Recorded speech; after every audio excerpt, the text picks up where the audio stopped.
हमने मूल दाब यानी रूट प्रेशर पर बात की थी। आज हम बात करेंगे ट्रांसपिरेशन यानी वाष्पोत्सर्जन पर। किसी पर्ण की सतह से जल का वाष्प के रूपों में हानि यानी ट्रांसपिरेशन।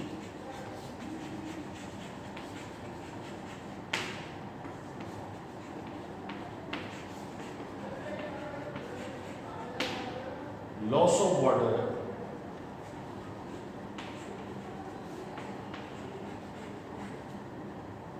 एज वेपर्स, वाष्प के रूप में हानि हो रही है। कहाँ?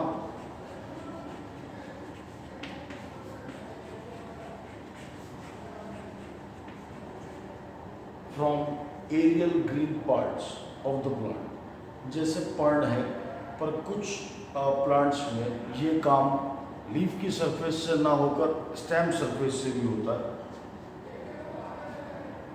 तीसरी बात, क्या ये सभी जगहों से होगा? नहीं।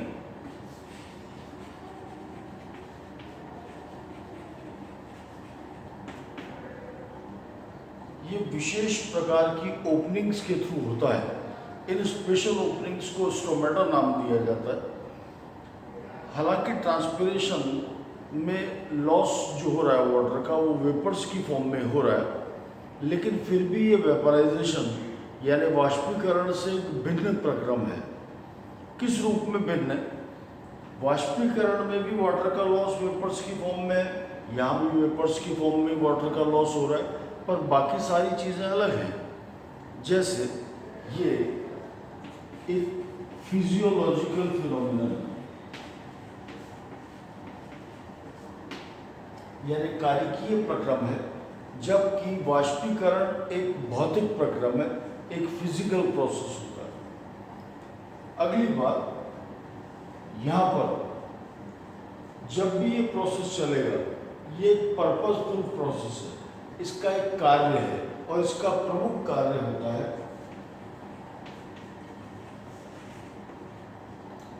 Cooling of surface. अलग अलग क्षेत्रों के पौधों में जो भी ट्रांसपायरिंग सरफेस होती है, उस सरफेस के टेम्परेचर को रिड्यूस करता है।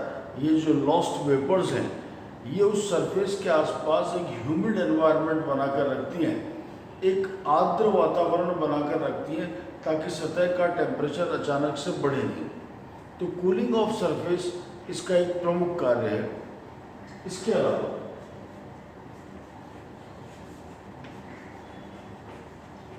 It keeps the surface wet. सतह को नम बनाए रखना इसका एक और कार्य है, यानी सतह की ड्राइनेस ना हो। जब हम वाष्पीकरण की बात करते हैं, वेपराइजेशन की बात करते हैं, तो वेपराइजेशन जैसे मैंने कहा एक फिजिकल प्रोसेस है, कूलिंग इफेक्ट नहीं देगा, वो ड्राइनेस कॉज करेगा, शुष्कता कारित करता है। वो सरफेस को वेट नहीं करेगा, अगेन वो सरफेस को ड्राई करने का कार्य करता है। उस सरफेस का टेम्परेचर जैसे जैसे लॉस बढ़ता जाएगा, वैसे वैसे वो सतह सूखती चली जाती है और उसका टेम्परेचर बढ़ता चलता है। वाष्पीकरण एक वेपराइजेशन जो है वो एक स्वतः प्रक्रिया है, स्पॉन्टेनियस, दिन और रात हमेशा होती रहेगी। लेकिन ये प्रक्रम रात में नहीं होगा, ये प्रक्रम हमेशा डे लाइट कंडीशन में होगा, in the effect of light provided by sun. यहाँ पर एनर्जी का काम करेगा और उसकी प्रेजेंस में ही ये काम हो पाएगा। ये कुछ कॉमन डिफरेंसेस हैं बिटवीन वेपराइजेशन एंड ट्रांसपिरेशन। जैसा हमने बात की कि ट्रांसपिरेशन की मेन सरफेस स्टोमेटल सरफेस है। हम एक वर्ड पर बात करें,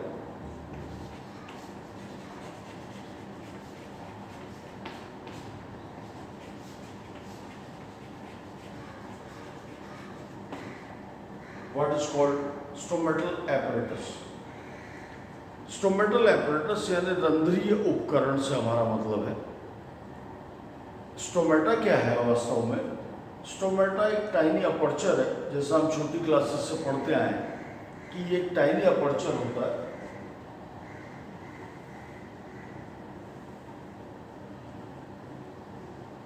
लेंस शेप है जैसा नजर आ रहा है, और उसके दोनों ओर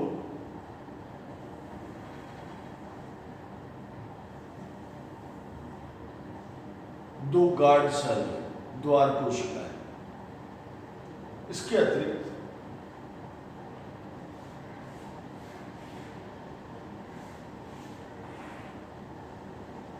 एपिडर्मल सेल जो लीफ की है, अधिचर्मी कोशिकाएं, वो इसको आसपास से घेरे रहती हैं।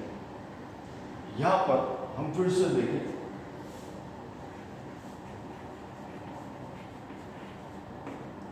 एक अपर्चर है,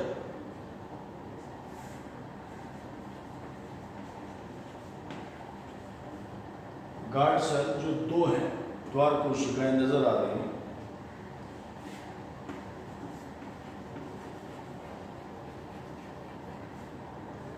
और अधिचर्मी कोशिकाएं जो इसे चारों तरफ से घेर के रखती हैं। इन अधिचर्मी कोशिकाओं को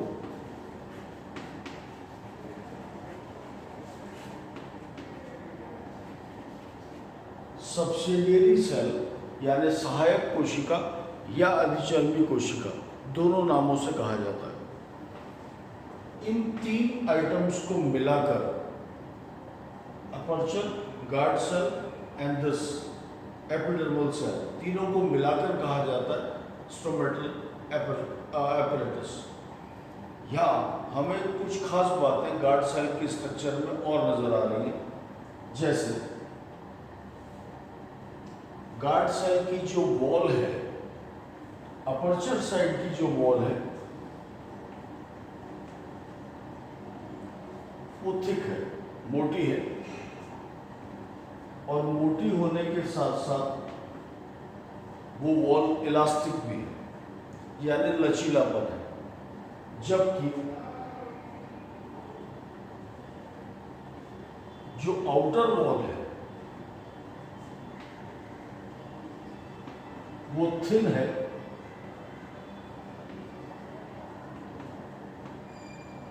और साथ साथ इन इलास्टिक है, यानी गार्ड सेल की दोनों भित्तियों की मोटाई में अंतर है। इसे हम कहते हैं डिफरेंशियल थिकनिंग।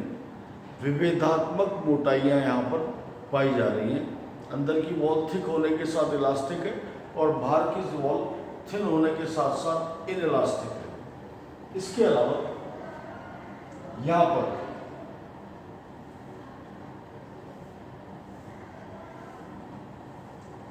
किसी गार्ड सेल की भित्ति पर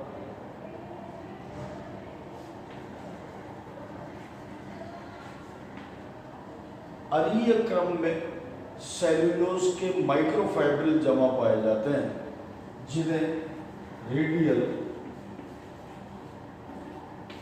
माइसेलर थिकनिंग्स कहा जाता है।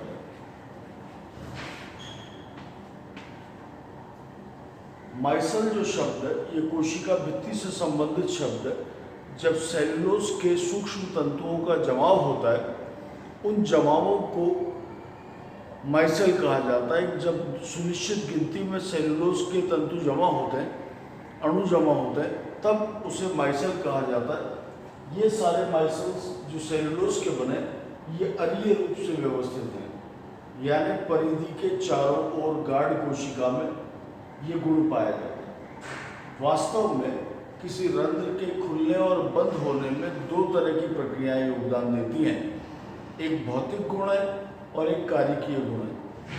गार्ड सेल के ये दो भौतिक गुण जो हैं, ये रंध्रों के खुलने और बंद होने में, गार्ड सेल के स्फीत और श्लथ होने में, यानी टर्जिड और फ्लैसिड होने में, एक ही बात है, ये दोनों भौतिक गुण मदद करेंगे कि गार्ड सेल टर्जिड रहेगी तो ओपनिंग होगा, फ्लैसिड रहेगी तो क्लोजिंग हो जाएगी। ये दोनों गुण इसके लिए महत्वपूर्ण होते हैं। इसके अतिरिक्त किसी गार्ड कोशिका में भीतर की ओर, क्योंकि ये एक जीवित कोशिका है,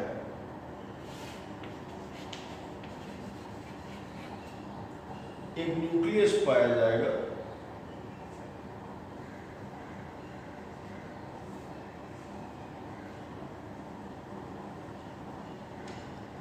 रिक्तिका उपस्थित है, यानी वैक्यूल पाई जाती है। और इसके अलावा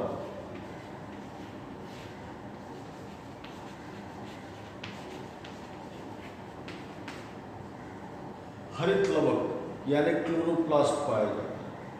कंफ्यूज ना हो, इस तरह की व्यवस्था जो भित्तियों पर हमने दिखाई है ये इस भित्ति पर भी है, और यहाँ जो व्यवस्था अंदर हमने बताया है केंद्रक का पाया जाना, रिक्तिका का पाया जाना, हरित लवकों का पाया जाना, ये सारी व्यवस्था दोनों गार्ड सेल में, दोनों ही गार्ड सेल के ये भौतिक गुण भी हमने यहाँ दर्शाए हुए। ये एक स्टोमेटल एपरेटस की कुछ बेसिक बातचीत है। अगले टर्न पर हम इस बारे में चर्चा करेंगे कि किसी गार्ड सेल में अंदर की ओर क्या गुण पाए जा रहे हैं जो वाष्पोत्सर्जन की प्रक्रिया से संबंधित हैं और उसे सफल बनाते हैं। Thank you.